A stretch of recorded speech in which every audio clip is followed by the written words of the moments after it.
It's 7 minutes before 5 o'clock. I'm Robin Brown.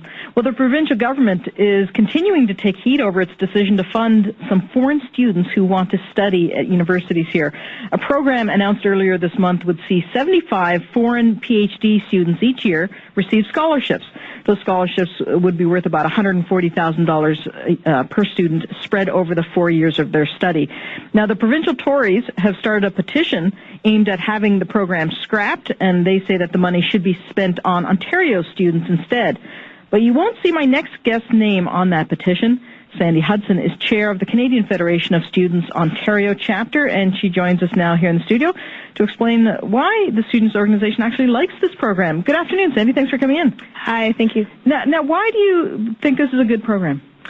Well, I think the students of Ontario recognize that the excessive tuition fee increases that we've seen over the years means that all students need more financial aid, and we reject the petition that tries to pit students against each other. I mean, the reality is when we're looking for international students to attend our institutions, we're looking for the best students. And the best doesn't necessarily mean the wealthiest. And what we should be doing is recognizing that the barriers for low and middle income students, whether they're coming from another country or within this province, are the same. It's tuition fee increases, and we should be providing financial aid for both. In the case of foreign students coming here to Ontario universities, though, what's the point of funding their study if at the end of obtaining their PhD, they go home and work and do research in their home countries? Well, in fact, actually, the research shows that upwards of 80% of international students remain living in Ontario, and so are going to be contributing to the tax base, they're going to be contributing to our economy. And so, actually, I mean, through our research, what we found is that represents $150,000 of savings per international students to the Ontario tax-paying base, because we haven't actually paid for their education from K to 12, right?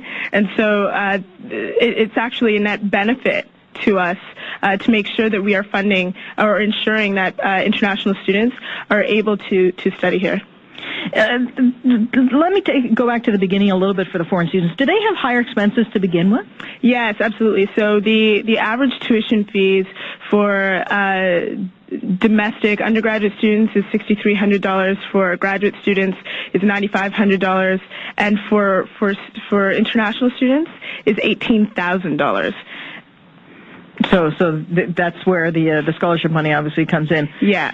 What would you say, though, to students here in Ontario who wonder maybe why students from foreign countries are getting supported financially with government money in many cases when they themselves are being denied grants? Well, what we need to be focusing on is making sure that the government is providing financial aid opportunities for all students, because the reality is that tuition fees have gone up so much in the last few years that many students are finding it harder and harder to attend post-secondary education. So we need to be making sure that we are putting pressure on the government to continue to implement these programs, which are seeking to make access a priority for students. Is it advantageous for local students to have foreign students in their classes? Absolutely. I mean, a diversity of voices, and to ensure that we're having the smartest voices no matter where we're coming from, and more innovative ideas. It's absolutely an incredible opportunity to ensure that we're providing opportunities for international students. Yeah. What have you been hearing from students about this issue? It's been announced a few weeks ago. People have had a chance to hear about it. What are you hearing from students? I've talked to several students about it. I mean, I've been in the last couple of weeks up at Laurentian, at Lakehead, at Ryerson, at University of Toronto. I have not heard one student say anything about this program that is in any way disparaging. Students are happy to hear that the government is doing something to ensure that students are able to access financial aid. We just want to make sure that these scholarships are based on a financial need, and so that's where our messaging comes in for the government. rather than it's not necessarily the smartest applying, it's those most in need applying. That's what we'd like to see. Well, we would like to see it all, the students who are smart able to access scholarships as well. But what we're saying is that let's give this money to folks who need it the most, right? Do you, in your association, do you represent foreign students? Yes, absolutely. We represent students, any student who attends a post-secondary education who's a member of our organization, yeah. And have you been hearing from them about the fact that rising tuition here is a detriment to people coming to study here?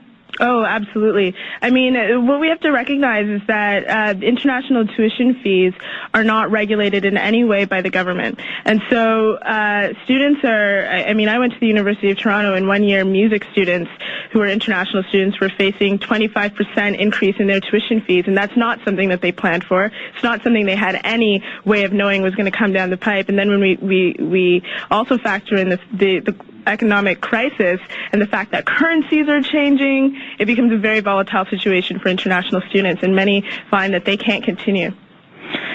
Sandy, thanks for telling us about it today. Thanks for coming in. No problem. Thank you. Sandy Hudson is chair of the Ontario chapter of the Canadian Federation of Students. And here's Jim. Call just a moment.